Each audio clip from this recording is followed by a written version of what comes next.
Hi, I'm Lee from HOGWORKZ. I'm here to show you how to install our rear chop fender on this 2023 Fat Boy. It will also fit 2018 and up, and let's get into the install.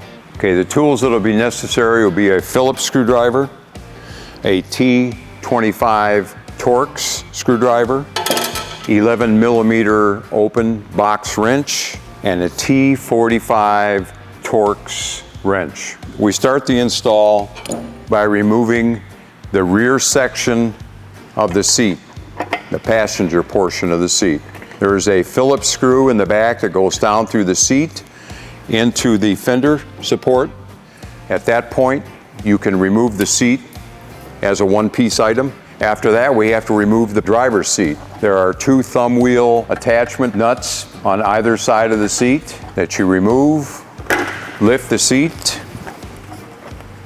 and pull back to remove the front portion of the seat. There's also a tether, a rider strap that you'll have to remove. At this point, we need to remove the bolts with a T45 bit that are part of the fender support, two on either side. Set these aside. You will be reusing these to attach the new fender. Okay. Before totally disassembling the fender, we have a couple harness connections over here that we have to undo. They are simple plug and play harness connections.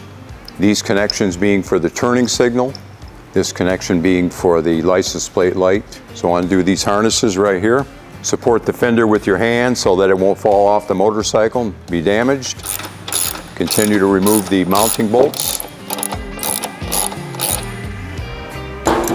You can at that point remove the fender as well as the fender supports.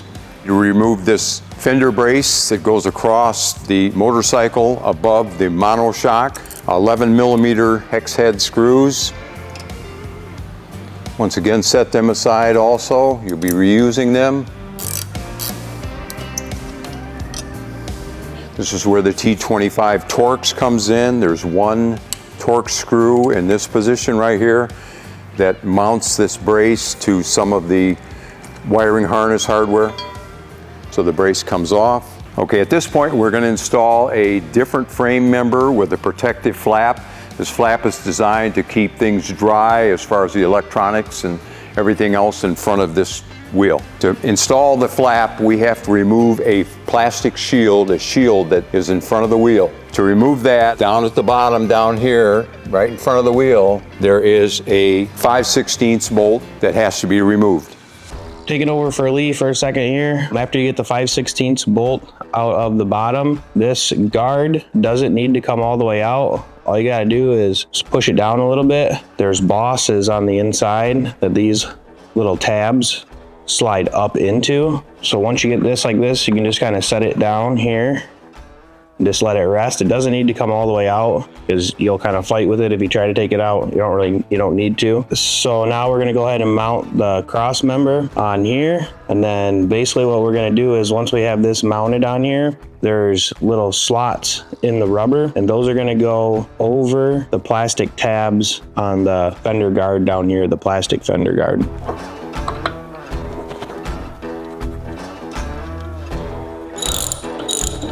All right, so then with 7/16, go ahead and tighten these two up here for the cross member. And then with a T27, I'm gonna tighten this up here. And once you have that secured, you're ready to go ahead and put the plastic tabs through these rubber slots. So go ahead and bring this up. You want the rubber on the inside, and then just like that, right through the slot on that one. Same thing on this side. And then basically when those go in underneath this cross member, there's two posts that the holes go inside of and then push up, and they'll slide right in. Now that's taken care of, I'm gonna hand it back over to Lee. At that point, you would retighten the 5/16 screw into the brace down here.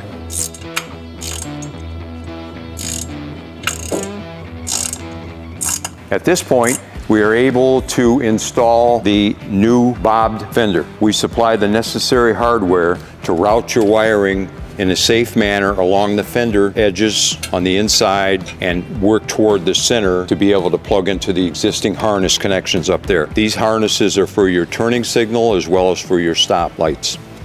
Installing the fender, making sure that you've routed the wires correctly so that won't be a problem as far as any contact with the tire up in the front. Reusing the existing fender screws, start them in finger tight.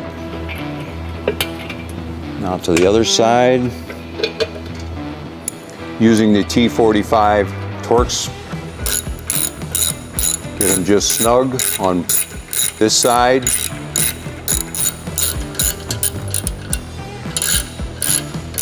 Move to the other side and repeat. Once again, just snug.